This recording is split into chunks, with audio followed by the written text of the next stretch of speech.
అందరికీ నమస్కారం. నా పేరు కర్తన్ శివరాజ్. రీసెంట్ గా వచ్చిన గ్రూప్ 1 ర్యాంక్లలో నాకు స్టేట్ లెవెల్లో 171 ర్యాంక్ వచ్చింది. అండ్ నాకు జిల్లా గిరిజన సంక్షేమ అధికారిగా పోస్టింగ్ ఇవ్వడం జరిగింది.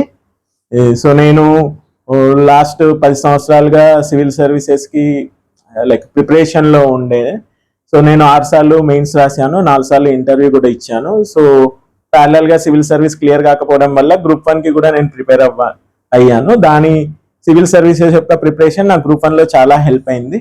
సో ఆన్సర్ రైటింగ్ ప్యాటర్న్ నాకు ఇక్కడ హెల్ప్ అవ్వడం వల్ల నాకు ఈ 171 ర్యాంక్ స్టేట్ లెవెల్లో వచ్చింది. నేను గత 6 సంవత్సరాలుగా securities and exchange board of India ముంబైలో పనిచేస్తున్నాను. నేను ప్రస్తుతం మేనేజర్ హోదాలో ఉన్నాను అక్కడ. నాకు ఈ ర్యాంక్ రావడానికి చాలా సంతోషంగా ఉంది. నాకు ఈ ర్యాంక్ రావడానికి ప్రధాన కారణం మా పేరెంట్స్ యొక్క ప్రోత్సాహం, హెల్ప్, వాళ్ళ యొక్క మోటివేషన్ నాకు చాలా హెల్ప్ అయింది. నేను ఒక్కటి చెప్పగలుగుతున్నాను, ప్రతి ఒక్కరు ప్రణాళికబద్ధంగా షెడ్యూల్ వేసుకొని ఆ షెడ్యూల్ని ప్రాపర్గా ఫాలో అయ్యి కంప్లీట్ చేస్తే సిలబస్ని వాళ్ళు ర్యాంక్ పొందడానికి చాలా అవకాశాలు ఉంటాయి. Thank you.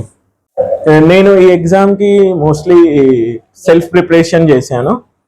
నేను ఆన్లైన్లో ఉండే మెటీరియల్స్ నుండి ఇన్ఫర్మేషన్ గ్యాదర్ చేసి ఏది చదవాలి ఏది చదవద్దు అనే దాన్ని చాలా సెగ్రిగేట్ చేశాను. దీనికోసం నేను కొన్ని ప్రీవియస్ పేపర్స్ క్వశ్చన్స్ ఏం రావచ్చు అని కోచింగ్ ఇన్స్టిట్యూట్ నుండి క్వశ్చన్స్ చూసి ఏ టాపిక్స్ ఇంపార్టెంట్ కాదు అని చూసి ఆ ఇన్ఫర్మేషన్ గ్యాదర్ చేసుకొని రివిజన్కి ఈజీగా ఉండేటట్టు మెటీరియల్ని షార్ట్ చేసేసి ప్రిపేర్ అయ్యాను. ఈ రివిజన్స్ ఎక్కువ సార్లు చేయడం వల్ల నాకు చాలా హెల్ప్ అయింది ఆ కంటెంట్ చదివింది రెప్లికేట్ చేయడానికి ఆన్సర్ రైటింగ్లో.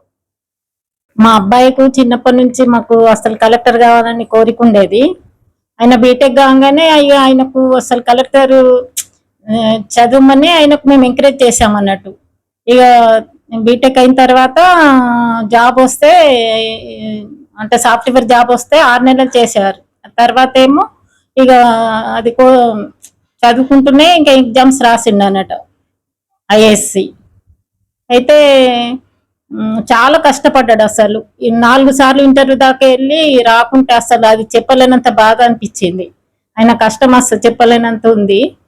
గ్రూప్ 1 రాస్తే అందులో సీట్ వచ్చినందుకు మాకు చాలా సంతోషంగా ఉంది. జిల్లా అధికారిగా ఎంపిక అవ్వడం మాకు అసలు చెప్పలేనంత ఆనందంగా ఉంది.